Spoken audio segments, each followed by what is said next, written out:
discuss the history of Nigeria. Mm. Today on this video, I promise you and I assure you that after watching this video, at the end of this video, you get to know the history of Nigeria and the things you've not heard. Maybe some things will be so familiar for the people that have been into the history, that have read about the history of Nigeria, and some of you today might be your first time hearing the things I'm about to discuss on this video. So just grab your seat and sit down. Let's discuss the history of Nigeria that you need to know as a Nigerian citizen. So before I go into this discussion, I'll first of all introduce myself. My name is Okonkwo Chiamaka. I am from Imo State, Nigeria, precisely. So if today is your first time coming across my video, don't worry, be part of this platform. I promise you are going to learn something new. This platform is based on history and educational aspects. We're here to educate you, to inform you of the things you're supposed to know as a human being, as a Nigerian, as whosoever you are. Just grab your seat and sit down. Let's discuss this history together. So let's go in the discussion of the history of Nigeria. Before I talk of history of Nigeria, what is history of Nigeria? There are so many history of Nigeria that we don't know, and some of you will know about it. So let's go. Before I now start this history of Nigeria, let's first of all discuss the Iron Stage. Iron Stage is what I'll be discussing now. But before the Iron Stage, there has been Old Stone Age, and there has been New Stone Age. And what I'm talking about today now is Iron Stage, Iron Age. So if you've not watched the Old Age time and New Stone Age time, please go to my previous video. They're all there.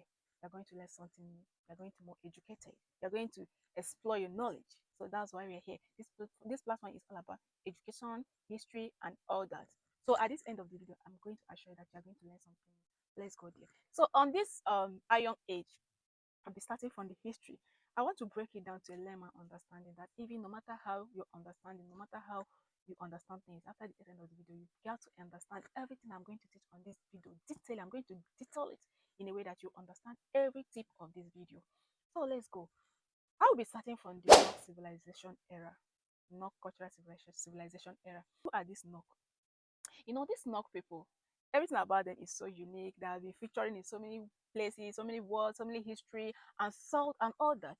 If you go to Google and type Nok cultural civilization, it will just surface on your phone. It will just give you everything you need to know. There are so many books that it has been featured in, so many books, in so many libraries, in so many museums, because of their artifacts, their sculptures, which their legacy are still living on. Thank you. So who are these Nok people? These Nok people are located in a village in Kaduna State. Kaduna State. So if you are from Kaduna and you are watching this video, at the end of the video, I want to ask you a very precious question. If you can be able to answer me, just stay tuned.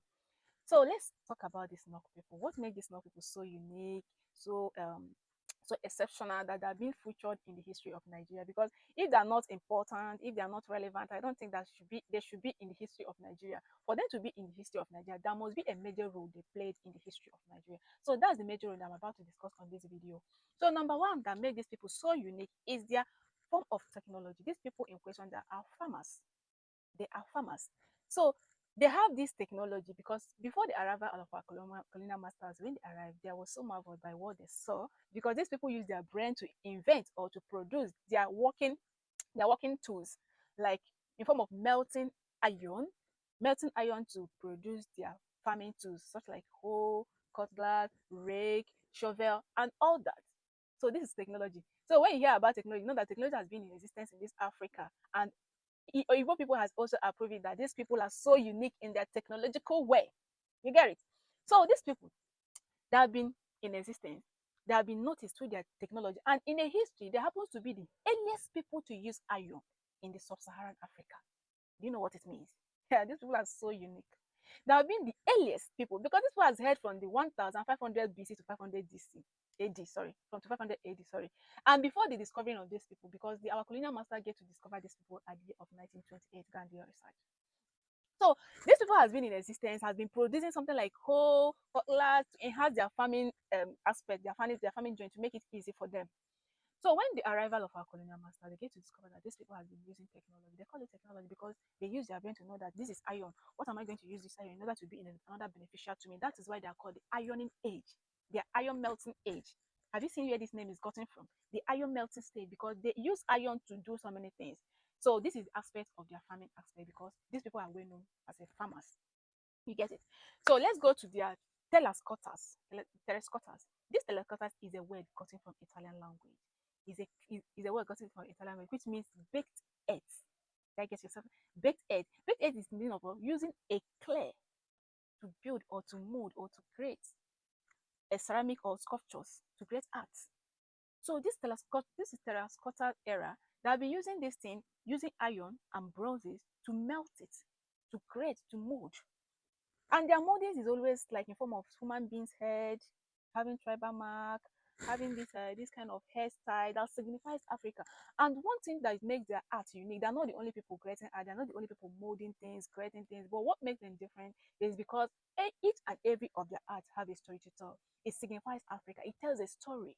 Because for instance, now when they mold a head of an African man, they have to give it our kind of hairstyle, our kind of look, our kind of tribal mark. There something that is behind that their art. They don't just come and mold something. And when you ask, they'll give a good detail of the way they got the inspiration of their art. And they also make this potteries. Potteries is kind of using that their clay and their bronzes and iron that are melted together to mold pots, ethnic pots. I say that these ethnic pots have come back in existence. No, it's very expensive. I can see all these bloggers that are into cooking. You can see the kind of pots they are using. All these ideas we are getting from all these ancient people, but now they're modelizing it. Yes, they're modelizing it. So these people has been using this idea to use melt iron, bronzes, and eclairs to mix them, to use it and mold pots, all these fancy pots, fancy jugs, fancy bowls, fancy plates, to use it to make something different, something unique. It's not just to mold something, but everything about them tells a story. That's what makes them different. So for you to know that these people, they have been in existence for years, and the Africans, that have been recognized as the earliest people to use iron, to use all these things in the history of sub-Saharan Africa. So when you think of sub-Saharan Africa, let's not just go far. These sub-Saharan Africans are those Africans, the continent, African continent, the part of Africa that is located in the southern part of Sahara Desert.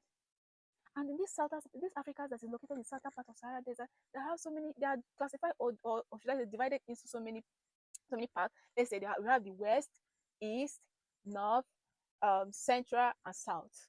So let me give you examples of all these parts of Africa so that you know be carried away. So that when you hear about sub-Saharan Africans, you know that they are referring to the part of Africa that is located at the southern part of Sahara Desert. So that name Sahara is gotten from the Sahara Desert. I hope you get it. So as we Nigerians now, we are the western part that is located in this southern part of Sahara Desert, and we still have our neighbors that in this western part, which is Senegal and Ghana. That is it. So in this southern part, western part, central, north, and south, Nigeria and these people of North has been the earliest, the oldest to use iron in the history of Africa. Should I just mention this place? Okay, let's say when you come to the south, when you come to the north part of Africa, that is under this Saharan part of Africa, you not talk about Egypt, Libya, Algeria, Morocco, Tunisia, yes, Tunisia. These are the south part of Africa that are located in the northern part, that is located in the southern part of Sahara Desert. Should I talk about the central? Central consists of Cameroon and Congo. So when you talk about the eastern part, you now talk about Kenya, Ethiopia, and Tanzania. Yes, and Tanzania. Tanzania is among the eastern part. So coming to the southern, I now talk about South Africa, Botswana, and Zimbabwe. Are you getting it? So among all these sub-Saharan Africans, Nigeria and these North people were the earliest people to use iron. That is why they are featured in the history, because their legacy are still ongoing. All those fancy pots you are using now, those jobs, olden days. I'm going to paste some of their artwork on this video for you to understand so that it will align with what I'm saying.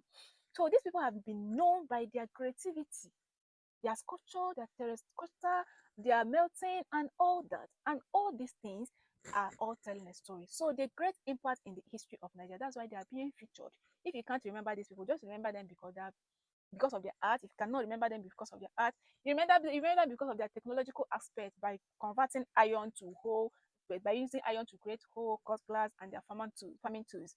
So this thing has made these people so unique that they are being featured, and their legacy are still living on. Now they are now modelizing their legacy, because the first step was all of our celebrities, all of our chefs are using now. These ideas were gotten from these people.